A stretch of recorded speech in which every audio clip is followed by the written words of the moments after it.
It may sound counterintuitive to having a discussion, but there are some issues that just don't have two sides.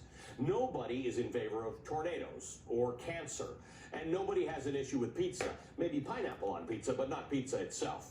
There are, in fact, things that we can all agree on unanimously, or at least within a very, very small margin of error.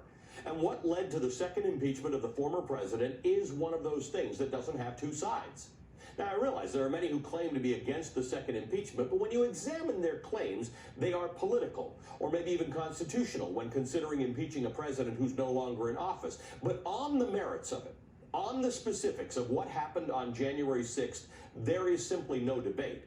Exactly 2 weeks before we inaugurated a duly elected president, a fact determined not just by 50 secretaries of state, but by more than 50 courts of law, a violent mob ransacked Congress.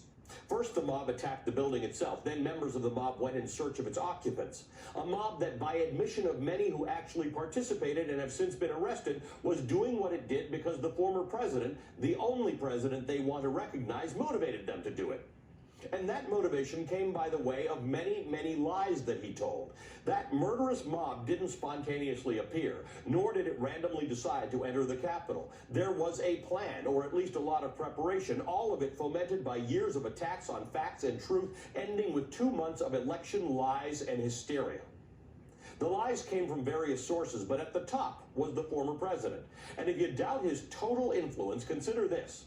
According to the media intelligence company Signal Labs, in the days after his ban from Twitter, disinformation about the 2020 election fell by 73%. Words are powerful, and a president's words carry the power to move financial markets and to start wars, so it's not a surprise that so many were willing to do what they did on that now infamous day in January.